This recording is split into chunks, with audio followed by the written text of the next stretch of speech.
Very good morning guys. So important levels already మనం YouTube లో చెప్పుకున్నాం. ఒకసారి మళ్ళీ చెప్తున్నాను. ప్రీవియస్ సెషన్ హై నిన్న మార్కెట్ ఇక్కడ నుంచి క్రాష్ వచ్చింది. ఆల్మోస్ట్ పై నుంచి పిన్ బార్ ఫామ్ అయ్యి ఆ తర్వాత ఆల్మోస్ట్ 430 పాయింట్స్ క్రాష్ అయితే వచ్చింది. ఆ level important supply zone. So అది బ్రేక్అవుట్ అయినా సరే మనకి ఇంపార్టెంట్ లెవెల్ ఇంకొకటి ఉంది. అది ఏంటది? Virgin CPR. నిన్న ఏ క్యాండిల్ కూడా సిపిఆర్ ని టచ్ చేయలేదు. సో అలాంటప్పుడు అది రెసిస్టెన్స్ గా ఉంటుంది. అది బ్రేక్ అయితే మనకి నెక్స్ట్ సప్లై జోన్ ఉంది ట్యూస్డే 28th మే. అది క్రాస్ అయిన తర్వాత 27 మే. సో చాలా సప్లై జోన్స్ ఉన్నాయి. సో ఇవన్నీ క్రాస్ అయిపోద్దని నేను ఏం అనట్లేదు, కానీ మనకి ఈ లెవెల్ ఇంపార్టెంట్. ఓకే, నిన్నటి హై దగ్గర ఏమన్నా రిజెక్షన్ జరిగితే మార్కెట్ రివర్సల్ ఎక్స్పెక్ట్ చేస్తున్నాను. లేదు బ్రేక్అవుట్ అయితే మార్కెట్ పైకి వెళ్ళిపోవచ్చు, కానీ వర్జిన్ సిపిఆర్ బ్రేక్అవుట్ చేస్తుందా లేదా అన్నది తెలియదు ఇంకాని.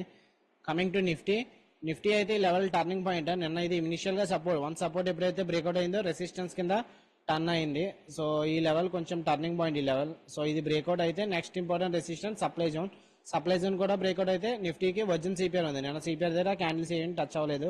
అది బ్రేక్ అయితే ఇంకొక సప్లై జోన్ ఉంది, గ్యాప్ బోర్డర్స్ ఉన్నాయి, and then next virgin CPR మళ్ళీ ఉంది. ఈ లెవెల్స్ కూడా సప్లై జోన్స్ బట్ ఈ రోజు అంతా టచ్ చేసేస్తుంది నేను అనట్లేదు. ఫర్ కమింగ్ డేస్ అని ఈ లెవెల్స్ ఇంపార్టెంటే, గుర్తుపెట్టుకోండి ఈ లెవెల్స్ అనేవి. కింద లెవెల్స్ మార్కెట్ ఒకవేళ కిందకు వస్తే నిన్నటి లో ఇంపార్టెంట్ డిమాండ్ జోన్ అది బ్రేక్ అయితే ఇంకా కొంచెం ఫార్ అవే ఈ లెవెల్లో ఉంది. ఈ లెవెల్ మార్క్ చేసుకోవట్లేదు ఎందుకంటే మార్కెట్ పైన ఓపెన్ అవుతుంది కాబట్టి. సో ఈ లెవెల్ బ్రేక్ అయితే అప్పుడు చూద్దాము. సో ఇవి ఇంపార్టెంట్ లెవెల్స్. నా వ్యూ ప్రెసెంట్ అయితే బుల్లిష్ ఉంది, ఎందుకంటే మార్కెట్ నిన్న సెకండ్ హాఫ్ హ్యూజ్ వాల్యూమ్స్ వచ్చాయి ఇక్కడ. సో చూసారు కదా, ఆల్మోస్ట్ ఫస్ట్ గా ఓపెనింగ్ వాలిటిలిటీ అలాగుందో క్లోజింగ్ కూడా వాల్యూమ్స్ అనేవి అలాగే ఉన్నాయి. సో లేట్ ఆఫ్టర్నూన్ ఇక్కడ ఎవరో బై చేశారని చెప్పి సిగ్నల్ ఇది. ఏమో ఒకవేళ మార్కెట్ కంటిన్యూ చేస్తే ట్రెండ్ అనేది బుల్లిష్ గా ఉండొచ్చు, కానీ at the same time resistance కూడా ఉన్నాయి. ఈ లెవెల్ దగ్గర ఈ సెల్లర్స్ ఎంత ఈక్వల్ గా ఫైట్ చేస్తారు, వాళ్ళు స్టాప్ లాసెస్ ని ప్రొటెక్ట్ చేసుకోవడానికి కూడా అంత ఈక్వల్ గా ఫైట్ చేస్తారు. సో మళ్ళీ ఇక్కడ నుంచి యాడ్ చేస్తే మార్కెట్ కిందకి వస్తుంది. సో ప్రెసెంట్ అయితే వ్యూ అయితే బుల్లిష్ టు చెప్పలేం. ఓకే, బుల్లిష్ అయితే ఉంది కానీ చెప్పలేం. ఈ రిజెక్షన్ లెవెల్స్ నుంచి ఏమన్నా ఉంటే మార్కెట్ ఏమైనా కిందకి రావచ్చు. ఓకే, మనమైతే మన స్ట్రాటజీస్ ప్రకారం వెళ్దాము. సో ఈరోజు సెన్సెక్స్ ఎక్స్పైరీ కూడా ఉంది. సెన్సెక్స్ ఎనీహో నిఫ్టీని చూసే ఫాలో అవుతుంది కాబట్టి నిఫ్టీని చూసే సెన్సెక్స్ లో తీసుకుందాము ఒకవేళ ఏమో ఆపర్చునిటీ వస్తే.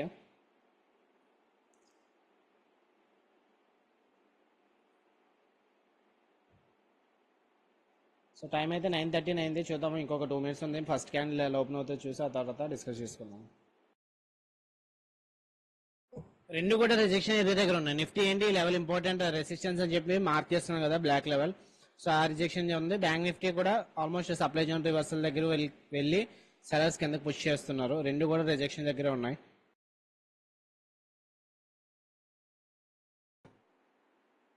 క్యాండిల్ లో నిఫ్టీ ఫస్ట్ క్యాండిల్ లో సిపిఆర్ సపోర్ట్ తీసుకుంది కదా, లాంగ్ ఎంట్రీ వెళ్ళొచ్చు కదా అంటే ఇక్కడ బ్యాంక్ నిఫ్టీ ఏమవుతుంది, రిజెక్షన్ ఉంది, సప్లై జోన్ ఉంది కదా. సో రెసిస్టెన్స్ దగ్గర ఉంది, అలాంటప్పుడు కొంచెం లో ప్రాబిలిటీ అవుతుంది. సో వన్స్ ఆ లెవెల్ బ్రేక్అవుట్ అవగానే turning point no more important. So ఇప్పుడు చూద్దాము. నిన్న కూడా మాట్లాడుకున్నాం కదా, ఈ లెవెల్ బ్రేక్అవుట్ అయితే మార్కెట్ పైకి వెళ్ళొచ్చు అని. సో చూడాలి, ఈ లెవెల్ కొంచెం టర్నింగ్ పాయింట్ కింద ఉంటుంది ఈ లెవెల్.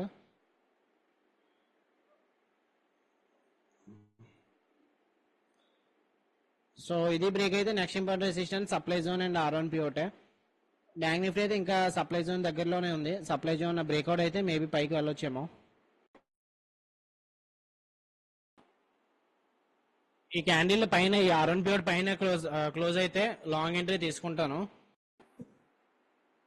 అవ్వట్లేదు ఎందుకంటే ఇక్కడ గ్యాప్ బార్డర్ రిజెక్షన్ ఉంది, and at the same time ఇక్కడ ఎవరైతే సెల్ చేస్తారో వాళ్ళందరూ స్టాప్ లాసెస్ పైన ఉంటాయి. అంత బేగా హిట్ అవనివ్వరు. ఒకవేళ హిట్ అయితే మార్కెట్ పైకి వెళ్ళొచ్చు, ఎందుకంటే వీళ్ళందరూ స్టాప్ లాస్ ఏంటి, సెల్లింగ్ ఆర్డర్స్ ఆపోజిట్ ఏముంటుంది, బై కదా. సో బై ఆర్డర్స్ దగ్గర మార్కెట్ పైకి వెళ్ళొచ్చు. సో వీళ్ళు మళ్ళీ పొజిషన్స్ ఇక్కడ యాడ్ చేస్తే మార్కెట్ కిందకు వస్తుంది. అండ్ నిఫ్టీ కూడా ఈ టర్నింగ్ పాయింట్ ఇంకా ప్రాపర్ గా బ్రేక్అవుట్ అయితే అవ్వలేదు, ఎందుకంటే ఇక్కడ ఓన్లీ విక్కే క్రాస్ అయింది, క్యాండిల్ బాడీ ఏం క్లోజ్ అవ్వలేదు. సో ప్రెసెంట్ అయితే ఇంకా ఎటువంటి ఎంట్రీ అయితే bank Nifty supply zone reversal అవుతుంది. సో అందుకు సెన్సెక్స్ కాల్ ఆప్షన్ సెల్ చేశాను 74,600 call option. Bank Nifty third candle rejection జరుగుతుంది కదా, సో ఇక్కడ నుంచి సప్లై జోన్ రివర్స్ అవుతుంది అని చెప్పి చేస్తున్నాం. కాకపోతే ఏమవుతుంది, నిఫ్టీ అయితే ఎటువంటి బేరిష్నెస్ అయితే లేదు. సో నిఫ్టీని బట్టే సెన్సెక్స్ ఫాలో అవుతుంది. మేబీ ఇప్పుడు స్టాప్ లాస్ 1500 అలా ట్రేడ్ అవుతుంది. సో చూద్దాం, నిఫ్టీ ఇక్కడ నుంచి రెసిస్టెన్స్ రాకపోతే స్టాప్ లాస్ హిట్ అవుతుంది. నా స్టాప్ లాస్ వచ్చి 289 పెట్టుకున్నాను, ఎందుకంటే 60 క్వాంటిటీస్ తీసుకున్నాను కాబట్టి స్టాప్ లాస్ 289 హిట్ అయితే నాకు 5000 లాస్ వస్తుంది ఈ ట్రేడ్లో.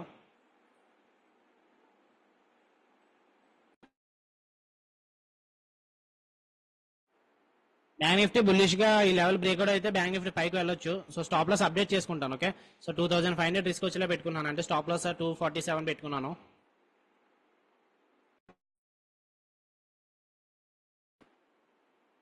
ఇక్కడ ఫైట్ జరుగుతుంది, ప్రైస్ యాక్షన్ ఆగింది చూసారా. సో అంటే ఏంటి, బయర్స్ సెల్లర్స్ ఫైట్ చేసుకుంటున్నారు. సో బయర్స్ విన్ అయితే మార్కెట్ ఈ లెవెల్ బ్రేక్అవుట్ అవ్వచ్చు.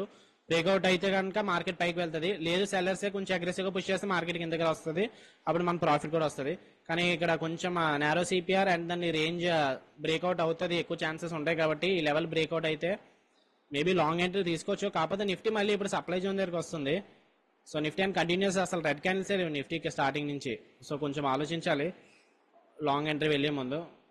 లేదా ఇక్కడ నుంచి సెల్లర్స్ వస్తే వెళ్ళని కూడా మనకి ప్రాఫిట్స్ అయితే వస్తాయి. సో ప్రెసెంట్ అయితే 500 అలా ట్రేడ్ అవుతుంది నెగిటివ్ లో. సో రిస్క్ ట్రేడ్ లో వచ్చి 2500 రిస్క్.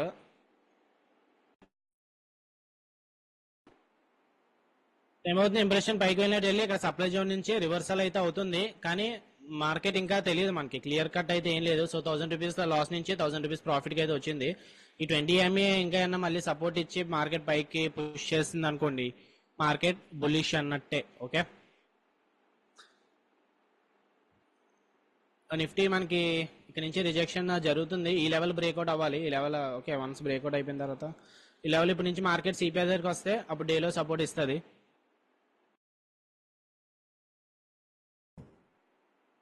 క్యాండిల్ క్లోజ్ అవ్వలేదు ఇంకాని. సో కిందకి వచ్చినట్టు వచ్చి మళ్ళీ నిఫ్టీ బుల్లిష్ గా చేంజ్ అవుతుంది. సో R1 పివట్ క్రాస్ అయితే మన స్టాప్ లాస్ అనేది హిట్ అయిపోద్ది. సో బ్యాంక్ నిఫ్టీ కూడా ఇక్కడ నుంచి బ్రేక్అవుట్ అయితే మార్కెట్ పైకే వెళ్ళొచ్చు. సో వజ్రన్ సిపిఆర్ ఉంది, కానీ వజ్రన్ సిపిఆర్ అంత ఇంపార్టెంట్ కాదు, ఎందుకంటే ప్రైస్ యాక్షన్ కంటే వజ్రన్ సిపిఆర్ అంత పవర్ఫుల్ ఏం కాదు. వజ్రన్ సిపిఆర్ అనేది జస్ట్ ఇండికేటర్ అంతే. So price action level important. So ఈ సప్లై జోన్ బ్రేక్అవుట్ అయితే మార్కెట్ పైకి వెళ్ళొచ్చు. కానీ ప్రాబ్లం ఏంటంటే నాట్ అఫ్రైడ్ ఆఫ్ వజ్రన్ CPR, but Nifty supply zone దగ్గర ఉంది. నిఫ్టీ ఇక్కడ నుంచి అయినా మళ్ళీ రివర్స్ అయింది అనుకోండి, బ్యాంక్ నిఫ్టీ బ్రేక్అవుట్ అయిన టైం మళ్ళీ కిందకు వస్తుంది, అది కూడా ప్రాబ్లమే. సో వెయిట్ చేయాలి. డేట్ లో తీసుకు 2500 అనుకున్నాం కదా, 2500 వరకు వచ్చింది. 1:1 రిస్క్ రివార్డ్ అయితే వచ్చింది. సో నిఫ్టీ ఇంకా కిందకు వస్తుంది. బ్యాంక్ నిఫ్టీ కూడా ఈ లెవెల్ ఈ ఫోర్త్ క్యాండిల్ గ్రీన్ క్యాండిల్ లోని అండ్ దెన్ ఫస్ట్ క్యాండిల్ లోని బ్రేక్అవుట్ చేయాలి డౌన్ కి. సో అప్పుడు ఇంకా ఫర్దర్ గా కిందకి అయితే వస్తుంది.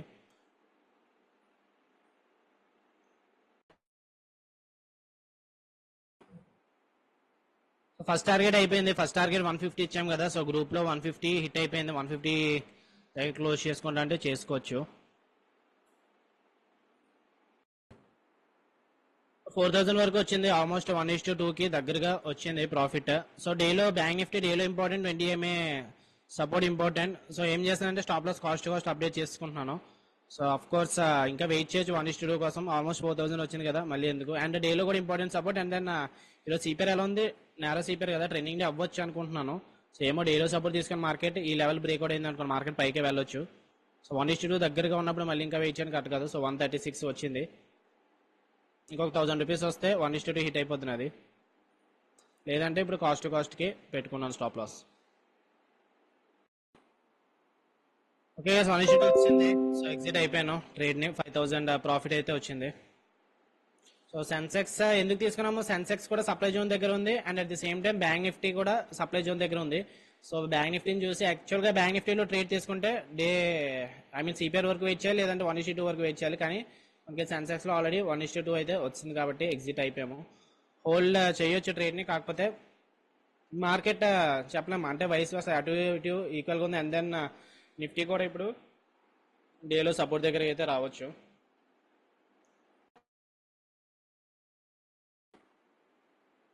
సో ఏమవుతుంది, బ్యాంక్ నిఫ్టీ ఎగ్జాక్ట్ గా డేలో సపోర్ట్ తీసుకుంటుంది బ్యాంక్ నిఫ్టీ.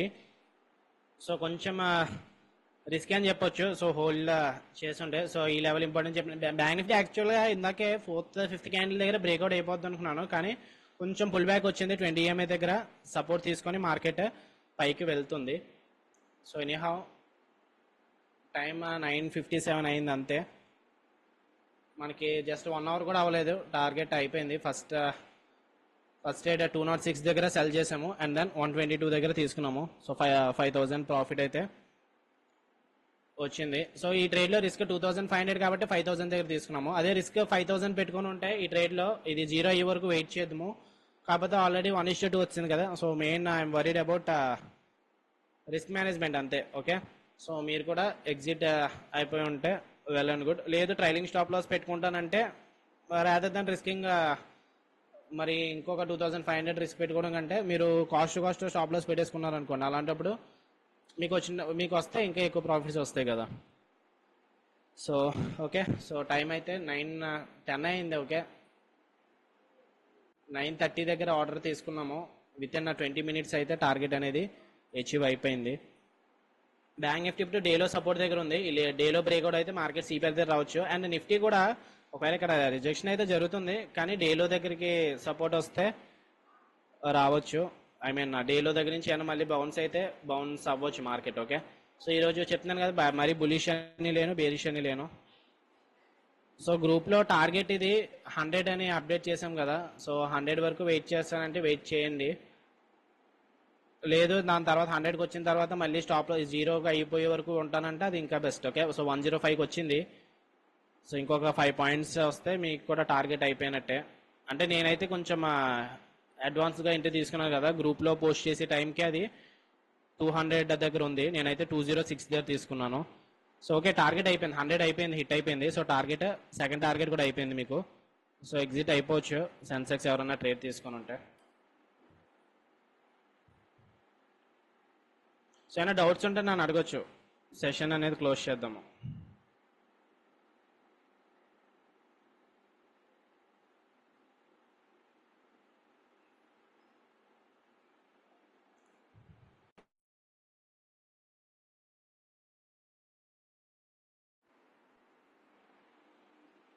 నిఫ్టీ ఇక్కడ డేలో సపోర్ట్ ఏం తీసుకోలేదు. ఇక్కడ నుంచి బులిష్ క్యాండిల్ ఏం లేదు, బేరిష్ అంటే డేలోనే బ్రేక్అవుట్ చేసింది. డేలో బ్రేక్అవుట్ చేసింది కదా, షార్ట్ ఎంట్రీ తీసుకోవచ్చు కదా అంటే అది కూడా కరెక్ట్ కాదు, ఎందుకంటే ఇప్పుడు ప్రెసెంట్ సిపిఆర్ సపోర్ట్ దగ్గర ఉంది. ఓకే, సో బ్యాంక్ నిఫ్టీ కూడా ఆల్మోస్ట్ సిపిఆర్ దగ్గర వస్తుంది, కానీ సిపిఆర్ అంత పవర్ఫుల్ ఏం కాదు ఈరోజు బ్యాంక్ నిఫ్టీలో. Rather than bank Nifty CPR కొంచెం పవర్ఫుల్. సో డేలో బ్రేక్అవుట్ అయిందని చెప్పి మళ్ళీ ఇక్కడ షార్ట్ ఎంట్రీ తీసుకునేలా ఉంటే ఇక్కడ చూడండి, గుర్తుపెట్టుకోండి సిపిఆర్ కూడా ఉంది. ఓకే, సో ఎవరైనా ట్రైలింగ్ స్టాప్ లాస్ హోల్డ్ చేస్తా అంటే మీరు ఇది 63కి వచ్చింది కదా, 150 పెట్టుకోండి ట్రైలింగ్ స్టాప్ లాస్. ఒకవేళ 150 హిట్ అయితే మీకు 50 పాయింట్స్ దాన్ని క్లోజ్ చేస్తారు కదా, అంటే ఇంకొక 50 పాయింట్స్ కోసం ఇంకొక 50 పాయింట్స్ రిస్క్ చేస్తున్నారు అంతే. ఓకే,